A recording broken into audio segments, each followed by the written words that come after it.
హల్లెలూయా. దేవునికి స్తోత్రం.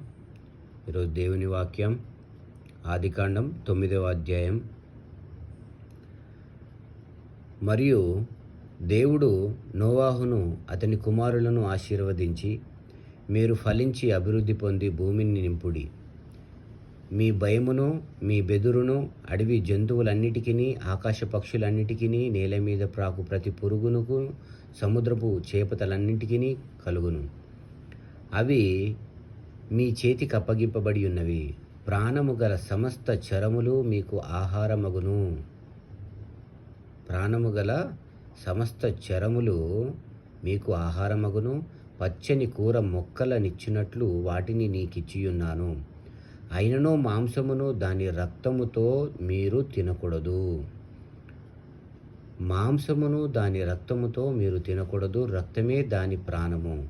మరియు మీకు ప్రాణమైన మీ రక్తమును గూర్చి విచారణ చేయుదును. దాని గూర్చి ప్రతి జంతువును నరులను విచారణ చేయుదును. ప్రతి నరుని ప్రాణమును గూర్చి వాని సహోదరుని విచారణ చేయుదును.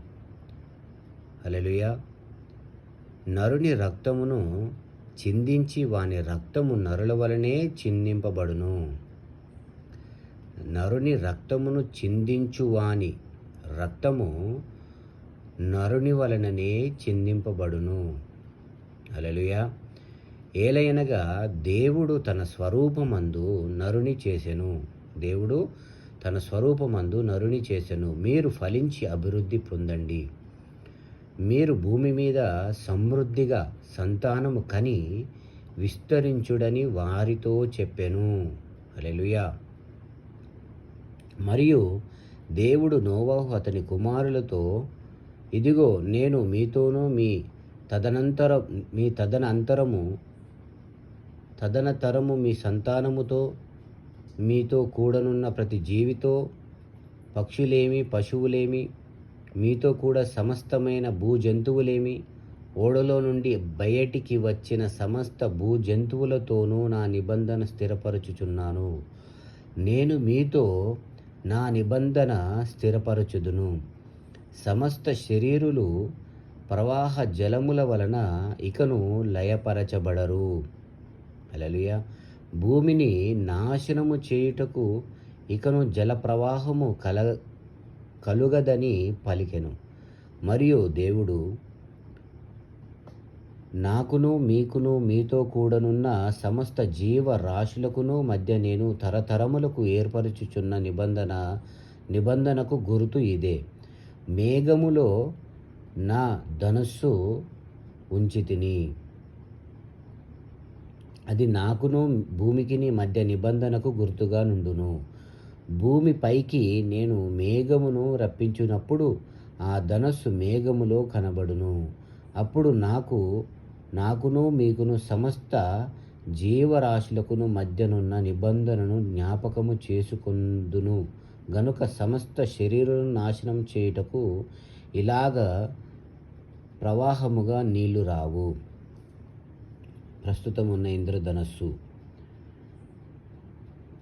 ఆ ధనస్సు మేఘములో నుండును.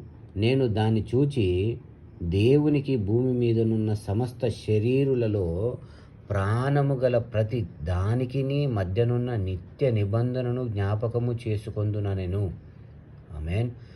మరియు దేవుడు, నాకును భూమి మీదనున్న సమస్త శరీరులకును మధ్య నేను స్థిరపరిచిన నిబంధనకు గుర్తు ఇదే అని నోవాహుతో చెప్పెను. ఓడలో నుండి వచ్చిన నోవాహు కుమారులు షేము, హాము, యాపేతనువారు. హాము కనానుకు తండ్రి. ఈ ముగ్గురు నోవాహు కుమారులు.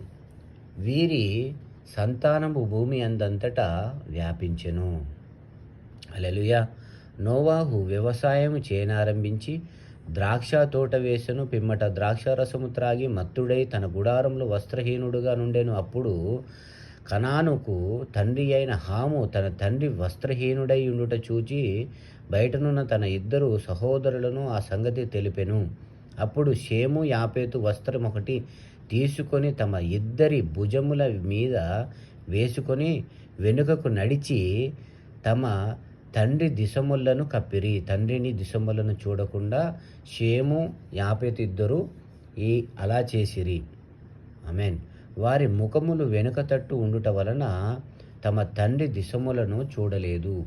అప్పుడు నోవాహు మత్తు నుండి మేలుకొని తన చిన్న కుమారుడు చేసిన దానిని తెలుసుకొని కనాను శపింపబడిన వాడై తన సహోదరులకు దాసానుదాసుడగును ఆమె అనెను. మరియు అతడు షేము దేవుడైన యెహోవా స్తుతింపబడునుగాక, కనాను అతనికి దాసుడగును. దేవుడు యాపేతును విశాలపరచును, అతడు షేము గుడారములో నివసించును, అతనికి కనాను దాసుడగును అనెను.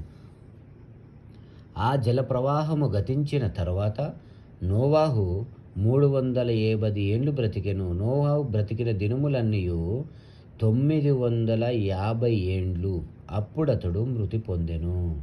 ఆమేన్. హల్లెలూయా.